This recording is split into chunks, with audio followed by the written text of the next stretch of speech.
Assalamualaikum warahmatullahi wabarakatuh. Alhamdulillahilladzi an'ama alaina bi ni'matil iman wal islam wal ihsan. Sayyidina wa maulana Muhammadin sallallahu alaihi wasallam.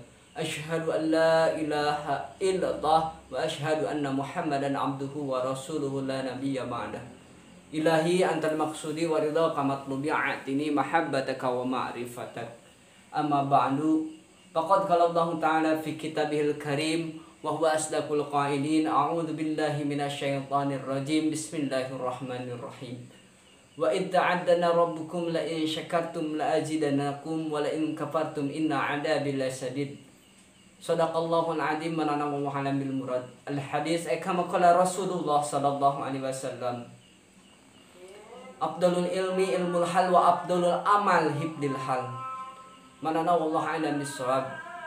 Pertama-tama marilah kita panjatkan syukur kita kehadirat Allah Subhanahu wa taala. Salawat berserta salam kita curah limpahkan kepada junjungan alam nabiyana wa habibana Muhammad sallallahu alaihi wasallam.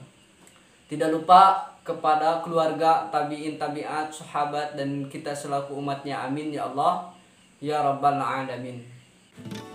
Alhamdulillahirabbil alamin. Video kali ini saya membuat untuk memenuhi tugas mata kuliah pendidikan lingkungan sosial dan budaya, yaitu menjawab pertanyaan yang telah diberikan oleh dosen pengampu pendidikan lingkungan sosial dan budaya.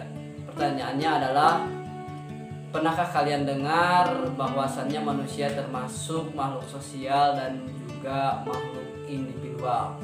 Apa perbedaan manusia termasuk makhluk sosial dan makhluk individual? Jawabannya adalah saya pernah mendengarnya. Bahkan ibu telah memberikan contoh pada pertemuan kemarinnya. Manusia sebagai makhluk individu memiliki dua unsur, yaitu unsur jasmani dan rohani, unsur fisik dan psikis, unsur raga dan jiwa.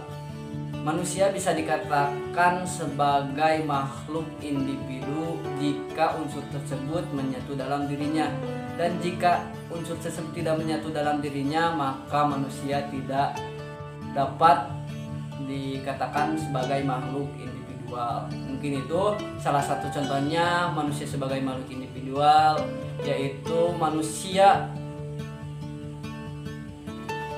berusaha untuk memenuhi hak-hak dasar sebagai manusia. Nah, itu salah satu contoh manusia sebagai makhluk individual.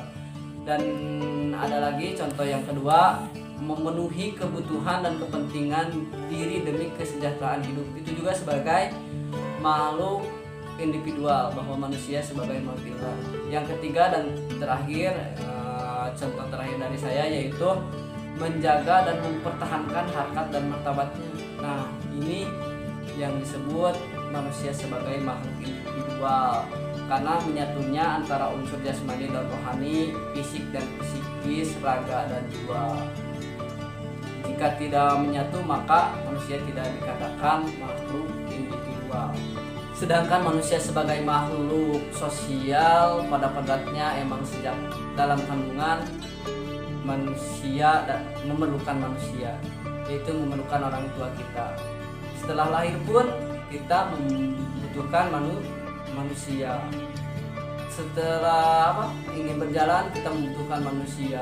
Bahkan sejak sampai dewasa, sampai kita mati pun membutuhkan manusia. Itu tandanya bahwasanya manusia adalah makhluk sosial, membutuhkan manusia atau membutuhkan masyarakat lainnya. Maka dari itu manusia termasuk sebagai makhluk sosial. Salah satu contohnya yaitu bergotong royong membersihkan desa, mengunjungi orang sakit. Norma agama atau religi adalah norma yang sumbernya dari Tuhan. Mungkin itu beberapa contoh manusia sebagai makhluk sosial.